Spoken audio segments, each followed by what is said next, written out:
Aqui no livro de João, capítulo 6, no versículo 60, fala a respeito dos discípulos que abandonaram Jesus. E começa falando assim: muitos dos seus discípulos, tendo ouvido tais palavras, disseram: duro é este discurso, quem pode ouvir?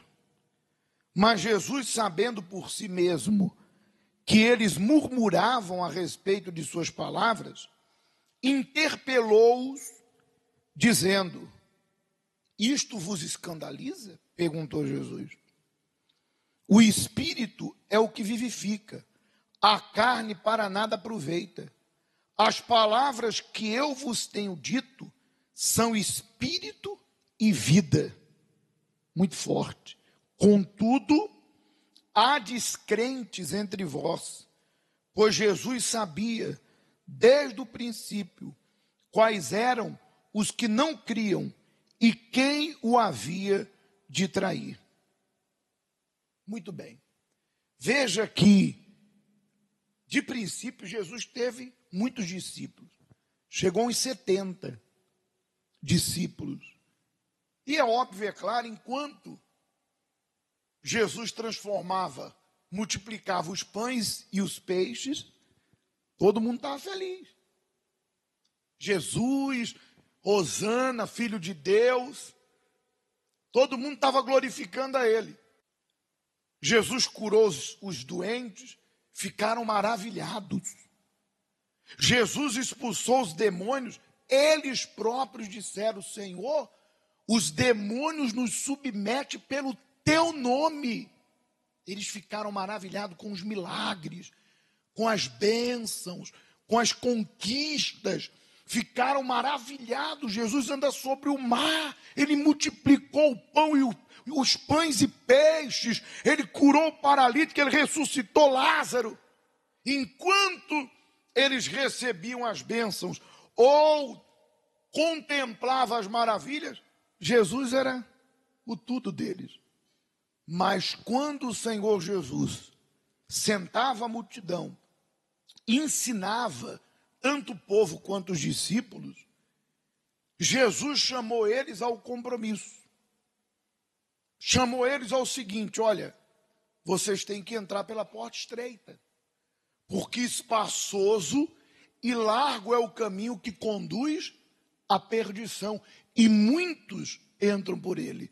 Mas estreito é o caminho e apertado o caminho que conduz à vida eterna, e são poucos os que acertam. Até que um disse: Senhor, então é difícil entrar no reino dos céus? E Jesus disse: esforçai-vos para entrar. E Jesus começou a mostrar as necessidades. Ele disse lá no Monte das Bem-aventuranças: bem-aventurados limpos de coração. Jesus falou do perdão. E aí por diante, ele começou a chamar aquele povo, aqueles discípulos, ao compromisso, a colocá-lo em primeiro lugar. Só que aí que está. Existem pessoas que elas não querem, elas querem as bênçãos, elas querem dinheiro, querem pão e peixe, querem milagres, querem família restaurada, elas querem bênção, mas elas não querem seguir Jesus. Lembra que eram 10 leprosos, só voltou um para agradecer? Elas não querem largar os seus pecados. Lembra da mulher que foi pega em flagrante adultério? Jesus disse: vai e não peques mais. Veja que houve aqueles que seguiram Jesus, que abraçaram a fé, que não apenas estavam com Jesus pelo pão e peixe, pelos milagres, mas pelo que ele era, pela proposta que Jesus trouxe, porque ele veio ao mundo para redimir o pecador. E Jesus falava do reino dos céus, da salvação eterna. Mas não é fácil a pessoa abrir mão da sua vontade, do seu querer, para fazer a vontade e o querer de quem? De Deus. Não é fácil a pessoa perdoar por obediência e lutar contra aquele sentimento, abrir mão de um vício, de uma fraqueza, de um desejo que satisfaz a carne dela. Realmente a pessoa tem que querer Jesus. E Jesus sabe. Veja que quando eles começaram a murmurar, Jesus conhecia os pensamentos deles e disse assim: vocês estão se escandalizando? Ou seja, vocês estão se escandalizar pelo que eu estou a falar? É porque eles não queriam pagar o preço. E continuando, diz assim, ó, e prosseguiu: por causa disso é que vos tenho dito, ninguém pode vir a mim se pelo Pai não lhe for concedido. À vista disso, muitos dos seus discípulos o abandonaram e já não andavam com ele. Está vendo? Por que o Senhor Jesus me entende? Porque se tem alguém que desceu aqui à terra em figura humana e sentiu na carne o que nós sentimos, se tem esse alguém, é o próprio Senhor Jesus, o Filho de Deus. Você que de repente diz assim: ah, pastor, me abandonaram. Pois é, Jesus te entende, porque ele também foi abandonado. Foi desprezado pelos aqueles discípulos. Ficaram só 12, dos 12 ainda tinha um que ia trair, mas 58 foi embora. Jesus foi traído, ele sentiu na pele a dor da traição. Então, se tem alguém que me entende, é Jesus. O homem pode não entender, mas ele entende. E aqui diz que muitos já não andavam com ele. Então perguntou Jesus aos 12: porventura quereis também vós, outros, retirai-vos? Veja que nessas palavras de Jesus, que ele perguntou aos 12, vocês querem ir embora também? Vocês estão querendo ir embora também? Veja que o Senhor Jesus sabia que, independente da reação daquelas pessoas, o plano de Deus ia se cumprir. E é isso que muitos não entendem. Se ia ficar 10, 12, 1, 5, 20, 50, para Jesus não importava. O que Deus tinha proposto, o que ele tinha proposto para Deus, seria feito de qualquer forma. Ele iria entregar a vida no Calvário, ele iria glorificar a Deus de qualquer maneira, com os discípulos ou sem. E é isso que muitas pessoas não entendem. Deus não precisa de mim, eu que preciso de Deus.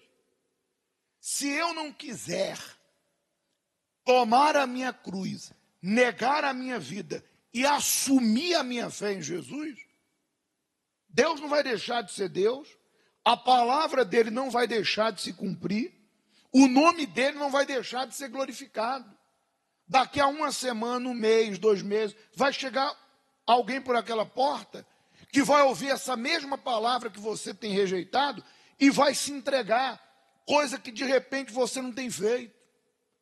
E Deus vai fazer na vida dela o que não pôde fazer na tua, não porque ele não quis, porque você não decidiu segui-lo, não decidiu abraçar a fé. Você decidiu sim, só se beneficiar, mas na hora de obedecer, de abandonar o pecado, de aceitá-lo como Senhor e Salvador, muitos dizem assim: eu não estou pronto. E você vai ficar pronto quando? Tem pessoas que dizem assim: ah, eu não me batizo nas águas porque eu não estou pronto. Mas e quando é que você vai estar pronto? De repente não dê tempo. É aí que mora o engano. Não existe preparo para o batismo. Existe decisão que me leva ao batismo. Filipe foi arrebatado pelo Espírito e levado até o eunuco. O eunuco estava lendo as Escrituras. Filipe chegou perto e falou: você entende o que você está lendo? Ele não, ele foi lá e explicou. Aí o eunuco, maravilhado, falou: o que eu faço para ser salvo? Filipe disse: aceite Jesus e se batize que você vai ser salvo. Ele disse, eu quero me batizar agora, o que me impede? Tem uma poça d'água ali. Filipe falou nada, foi lá, nada impede. Foi lá e batizou ele na hora. Ou seja, quando a pessoa está decidida, ela se entrega. Não tem preparo. Existe uma decisão. Existe uma decisão dentro da pessoa. Então, de repente, você está aqui ouvindo, tendo a oportunidade, a chance, e você não se decide. Você fica fretando aí com esse vício. Largo, mas não largo. Você fica fretando com a mentira, negociando com o pecado. Tão bom. Mas Deus sabe. E aí daqui a alguns dias vai chegar outro por aquela porta que vai tomar a decisão que muitos não tomam. Que decisão? De abandonar os seus pecados. De ir e não pecar mais. De aceitar Jesus como Senhor e Salvador. De abraçar a fé. De dizer para ele, eis-me aqui. Vão receber o Espírito Santo. De repente vão até fazer a obra. E a pessoa que está lá um tempão na igreja está como aquela árvore estéril que não dá fruto. Não por culpa de Deus. Porque ela não quis. Ela falou, isso é duro demais. Era o que eles diziam, é muito duro, muito difícil fazer o que ele está pedindo. Não, fácil não é, mas não é impossível. Agora a pergunta que eu lhe faço é, e o que ele está me propondo? E o que ele fez por mim na cruz? Jesus está me propondo vida eterna. O que paga isso? Ele está me propondo aqui na terra 100 vezes mais e está comigo, não importa a condição que eu esteja a viver. Poxa, você acha que qualquer um pode ter isso? Só quem realmente está decidido a abraçar a fé, a seguir Jesus. Por isso que Jesus falou para os 12, quer ir embora também? Tipo assim, se não for vocês, serão outros. Mas o nome de Deus não vai parar de ser glorificado. Se Deus não aparecer na tua vida, você pode ter certeza, ele vai aparecer na vida de outro, que vai ouvir essa mesma palavra e vai fazer o que de repente a pessoa não fez. Você não tenha dúvida. Deus não vai deixar de ser glorificado porque eu não quero entregar minha vida para ele. Nada. Jesus estava andando, o cego gritando e Jesus andando. Jesus não vai parar, ele vai seguir. Se eu não me agarrar a ele, já era. Aí a resposta daquele discípulo de Pedro foi o seguinte: respondeu-lhe Pedro, Senhor, para quem iremos? Tu tens a palavra da vida eterna. E nós temos crido e reconhecido que tu és o Santo de Deus. Ou seja, eles usaram a fé inteligente. O que eles tinham visto ao longo da caminhada com Jesus foi suficiente para eles entenderem que o Senhor Jesus, que havia se revelado para eles em pessoa, é claro, foi um privilégio deles verem Jesus em carne e osso, eles entenderam que aquilo ali era uma revelação de Deus. Deus estava dando a chance para ele. Eles falaram, eu vou para onde? Eu nunca vi o que eu tenho visto agora. Eu nunca presenciei o que eu tenho presenciado. Eu nunca entendi o que eu tenho entendido. Eu nunca vi com tanta clareza o que eu estou vendo. E não é isso que acontece com a gente? Eu duvido que hoje você tenha, que a tua fé hoje seja como era antes. Hoje nós temos uma fé inteligente. Hoje nós entendemos que não existe azar nem destino. Eu planto e colho o que eu planto. Hoje eu entendo que ele não vai plantar para eu colher, nem eu plantar para ele colher. Eu colho o que eu planto e ele colhe o que ele planta. Não existe sorte ou azar. Minha vida é resultado da minha consideração com Deus. Se eu me entregar para ele, vai entregar tudo que tem para mim. Então, o que os discípulos queriam dizer é o seguinte: Senhor, eu nunca recebi o que o Senhor me deu. Eu nunca ouvi tal palavra. Eu nunca presenciei tamanha grandeza. E você não pode falar o contrário. Deus te mostrou o reino dos céus. Te mostrou também a batalha entre as trevas e a luz. Deus te fez entender quem está por trás do teu problema, que é o diabo. O trabalho de libertação que você já viu acontecer diante dos teus olhos é suficiente para você entender quem está por detrás desse mundo podre. Deus, de repente, já se revelou para muitos na pessoa do Espírito Santo. Você já viu maravilhas que até então você pensava que era impossível. E mesmo diante de tudo isso, você vai abandonar Jesus? Foi o que eles disseram. Não, Senhor, seria loucura, para não dizer burrice nossa, abandonar o Senhor. Nós temos crido e conhecido que tu és o Santo de Deus. Replicou-lhe Jesus: não vos escolhi eu em número de 12, contudo um de vós é o diabo. Quer dizer, Judas ainda havia de trair Jesus. Aí de repente alguns digam assim: mas pastor, então significa dizer que Judas, ele veio ao mundo para ser um traidor? Não. O Senhor Jesus, como Cordeiro de Deus, iria derramar o sangue de qualquer forma, no Calvário. De qualquer maneira, o plano de Deus ia se cumprir. De alguma forma, os religiosos iam levar Jesus à cruz. Agora, não significa dizer que Judas foi predestinado a ser um traidor, de forma alguma. O que fez Judas trair Jesus foi justamente a cobiça que ele tinha ao dinheiro. Então, existem pessoas que elas não são predestinadas a certas coisas, mas elas deixam com que a cobiça, a ganância, tome conta e aí acabam se destruindo. Porque Judas traiu Jesus pelo quê? Pelo dinheiro. Ele amava mais o dinheiro do que o próprio Senhor Jesus. Por isso que trocou Jesus. Por isso que o texto sagrado diz: aonde tiver o teu coração, ali está o teu tesouro.